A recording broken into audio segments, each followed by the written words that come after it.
Well friends, for our stuffing of our brinjals, we have taken 1 cup of fresh coconut, some tamarind pulp, goda masala, haldi powder, red chilli powder, salt and some gur or jaggery. Now for the tamarind pulp, I have taken about a small lime-sized ball of tamarind and soaked it in half a cup of water for 15 minutes and then squeezed out all the pulp. Now we're going to cut the small brinjals on one side vertically and on the other side diagonally so that the brinjal doesn't break.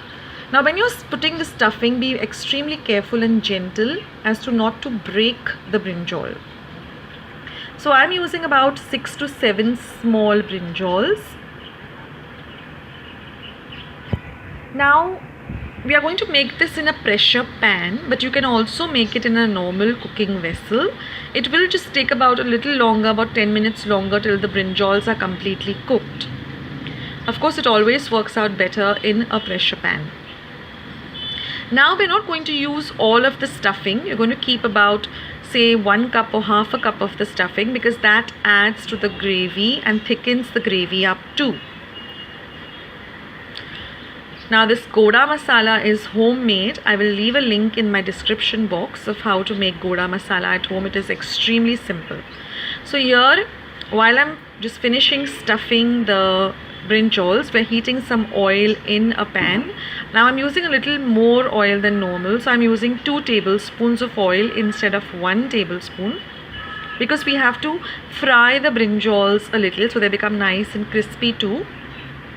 That also enhances the flavor of the dish. Now once our oil is hot, we're going to use our normal foodie ingredients. So we're going to go in with half a teaspoon of mustard seeds or mohri or rye, followed by 1 teaspoon of cumin seeds or jeera. Then we're going to add half a teaspoon of asafoetida or hing and half a teaspoon of haldi powder.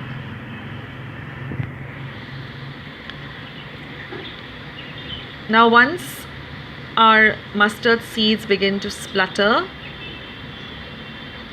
now I is adding a little more hing, so you can go for about 3/4 teaspoon of hing for this recipe. Now we're just going to put in the brinjals.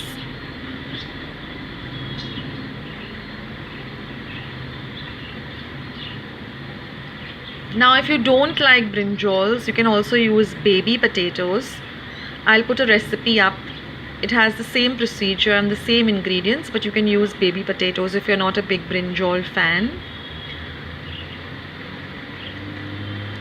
So now we're going to saute our vanga or brinjals a bit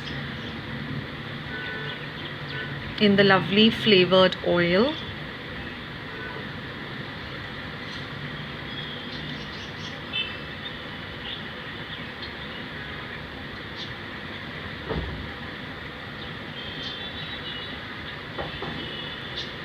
See that you are generous with the stuffing inside the brinjal.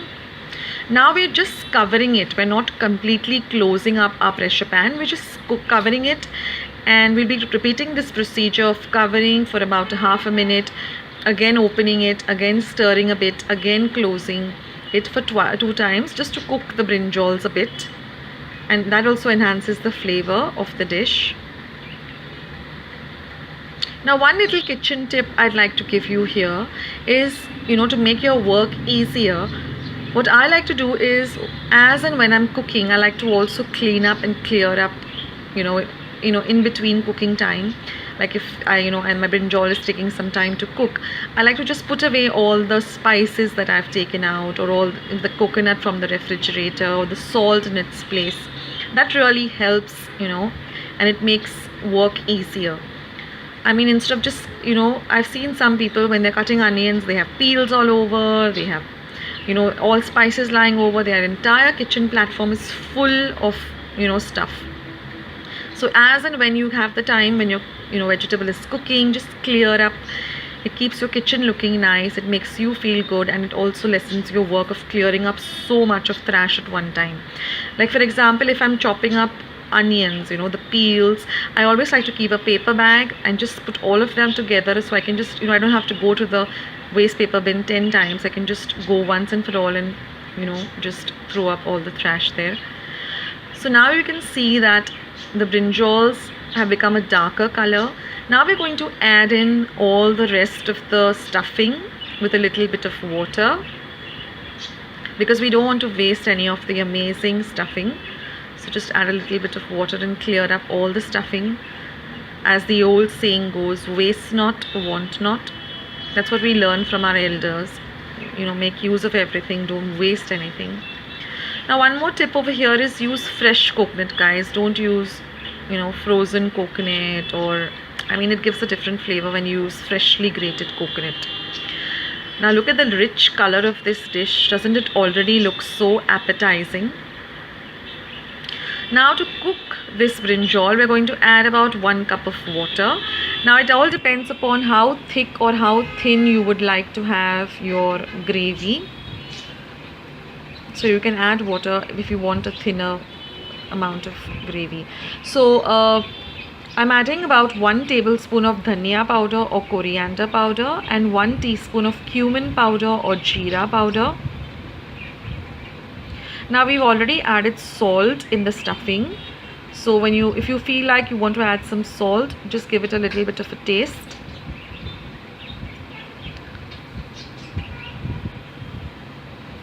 This BHARLI vangi, like I said, goes extremely well with some bhakri or some steamed rice or even puri.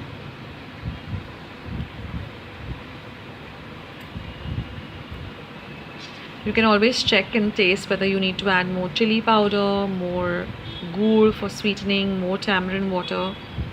It has a very sweet, spicy and sour flavor. And it gets ready also very quickly. Now to prepare the brinjal initially, what I like to do is I cut off the peel, wash it, cut off the tips rather, not the peel, wash it a bit, cut it up and then keep it in some salt water for about 5-10 minutes and then give it a thorough wash before using it for this recipe.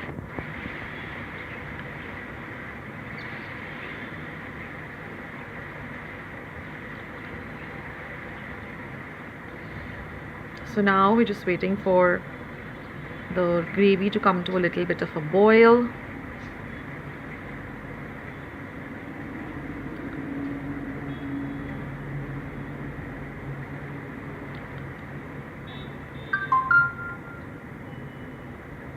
And then we're just going to seal the pressure pan, close it up and then cook it for 2 whistles on high and then keep it for 5 to 10 minutes on a slow flame.